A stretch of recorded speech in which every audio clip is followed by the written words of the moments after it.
ఏలూరు జిల్లా కొయ్యలగూడెంలో దారుణం జరిగింది. కన్న తల్లిని రోడ్డుపై కొడవలతో నరికి చంపాడు కొడుకు. కొయ్యలగూడెం అశోక్ నగర్ లో ఘటన జరిగింది. కొంతకాలంగా తల్లి నరసమ్మను డబ్బుల కోసం వేధిస్తున్నాడు కొడుకు శివ. డబ్బులు ఇవ్వలేదనే నెపంతో కొడవలతో దాడి చేశాడు. ఆసుపత్రిలో చికిత్స పొందుతూ నరసమ్మ మృతి చెందాడు.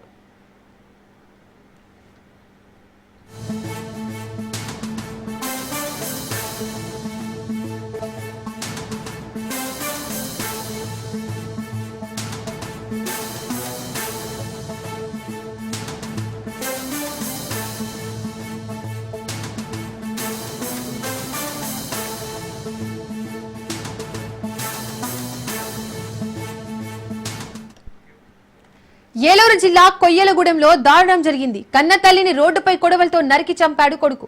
కొయ్యలగూడెం అశోక్ నగర్ లో ఘటన జరిగింది. కొంతకాలంగా తల్లి నరసమ్మను డబ్బుల కోసం వేధిస్తున్నాడు కొడుకు శివ.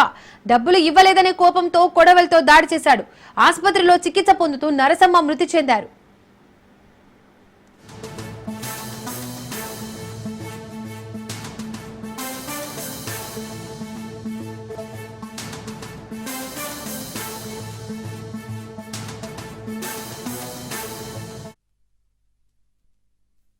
మా రిలేటివ్స్ ఆవిడే కూరగాయల వ్యాపారం చేస్తారు. సెంట్రల్ నుంచి ఇంటికి వెళ్తుండగా వాళ్ళ అబ్బాయి దారి కాసి ఏవో గొడవల వల్ల నరకటం జరిగింది. కత్తితో దాడి చేసిన దగ్గర నుంచి 108 కి ఫోన్ చేసి ఎంతసేపు చూసినా రాకపోవడంలో చూసి ఆటోలో గవర్నమెంట్ హాస్పిటల్ తీసుకెళ్ళడం జరిగింది. గవర్నమెంట్ హాస్పిటల్లో డాక్టర్ గారు కానీ సదుపాయాలు లేకపోవడం వల్ల అక్కడ ఫస్ట్ ఎయిడ్ ట్రీట్మెంట్ చేసి మెరుగైన చికిత్స కోసం జంగారెడ్డిగూడెం సాయి స్ఫూర్తి హాస్పిటల్ తీసుకురాగా ఆవిడ చాలా సీరియస్ కండిషన్ అని చెప్పారు.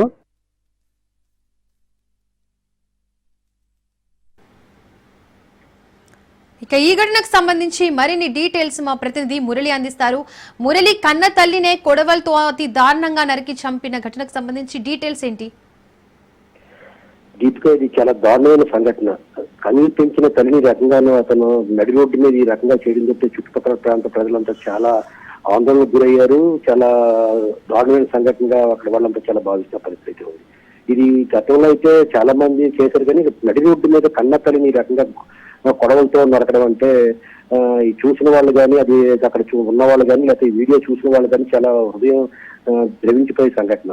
ఇతను ఈ చెక్కు శివ అంటారు, లేదా శివాజీ, అతను పూర్తి పేరు శివ, అతను నిత్యంతో శివ అని పిలుస్తారు. అయితే ఇతను గత కొంతకాలంగాను ఈ గోపాలపురంలో నివాసం ఉంచాడు.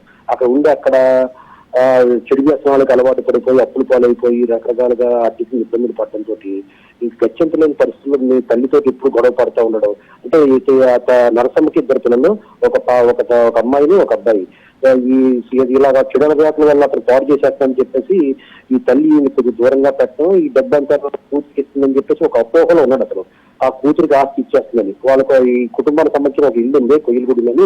ఆ ఇల్లు తన పేరు మీద రాసి అది అమ్ముకొని బాకీని తీసుకుంటానని చెప్పేసి ఎప్పటి నుంచి గొడవ పడుతుందంట. ఆ నేపథ్యంలోనూ ఈవిడ్ని ఇవ్వకపోయేసరికి ఏదో రకంగా ఈవిడ్ని చంపాలని చెప్పి ప్లాన్ చేసుకొని ఆ మార్కెట్ లో కూరగాయల వ్యాపారం చేస్తారు. రోడ్డు పక్కన, కొయ్యలగూడెం పక్కన రోడ్డు పక్కన వ్యాపారం చేసుకున్నామని రామ్మ ఒకసారి ఇంటికాడికి వచ్చి మాట్లాడాలి, చీత పనుందని చెప్పి రమ్మని చెప్పి నమ్మించి కొడవలు తీసుకొని కత్తి తీసుకొని ఆ మెడ మీద విచక్షణారహితంగా చాలా దారుణమైన సంఘటన. మెడ మీద కనిపిస్తుంది 10 సార్లు నరికాడు. చుట్టుపక్కల వాళ్ళు ఆపటానికి కూడా ప్రయత్నించకపోవడం చాలా బాధాకరం. ఎవరో ఒక అతను వీడియో తీసేది వైరల్ అయింది, కానీ అది కనీసం ఒకసారి జరిగిన వెంటనే ఆపి ప్రయత్నం చేస్తే కనీసం బతికేది. కానీ సమాజం ఎలా ఉందంటే ఏదైనా జరుగుతుంటే వీడియో తీసి ఎంజాయ్ చేయడం తప్పి దాన్ని ప్రజలకు చూపించాలనుకుంటారు తప్పితే, కానీ ఇటువంటి సంఘటన జరిగినప్పుడు అతను ఫస్ట్ సారి చేసినప్పుడు ఆపుంటే ఎవరైనా అక్కడ చుట్టూ ఉన్నారు, ఆపుంటే ఈ పరిస్థితి దారుణమైతే ఉండకపోను. మరి కనీసం మనుషుల్లో కూడా ఒక మూర్ఖుడు చేస్తున్న దాన్ని ఖండించే పరిస్థితి కూడా లేదు. అయితే అక్కడ ఎదురుగుండా ఉన్న ఇంటికి అయితే చాలాసేపు అయిన తర్వాత వచ్చి బయటకు చేంజ్ చేస్తామని చెప్పేసి అతన్ని గదిమాయించాడు. ఈ రకంగా జరిగింది మొత్తం. అయితే ఆవిడ రాత్రి అంతా ప్రైవేట్ హాస్పిటల్లో ట్రీట్మెంట్ పొందింది. అయినా తప్పనిసరి ఆవిడ ట్రీట్మెంట్ సరిగ్గా అందకపోతే కాకినాడ తరలిస్తే తెల్లవారుజామున చనిపోయింది ఆవిడ చనిపోవడంతో అప్పటికే పోలీసులు ఇతను శివాన్ అతను అదుపులో తీసుకొని విచారణ చేపట్టారు. అయితే ఈ సంఘటన మాత్రం చాలా దారుణమైన సంఘటన. కన్న తల్లిని, కనీ పెంచిన తల్లిని రకంగా చేయడం అంటే ఇంతకన్నా ఇంకా దారుణం ఉండదు. బయట ఇంకా కొట్లాట్ల గొడవలు రకాలు జరుగుతూ ఉండొచ్చు, కానీ తల్లిదండ్రుల మీద ఈ రకంగా దాడి చేసి చెడు వ్యసనాలకు అలవాటు పడిపోయి ఆ అప్పులు తీర్చడం కోసం ఏముంటే అది తల్లిని పిల్లల్ని ఈ రకంగా చేయడం చాలా దారుణం. సమాజం ఎంత దుర్మార్గంగా తయారైందో దీన్ని బట్టి అర్థం చేసుకోవచ్చు. Deepika. Right Murali, thank you.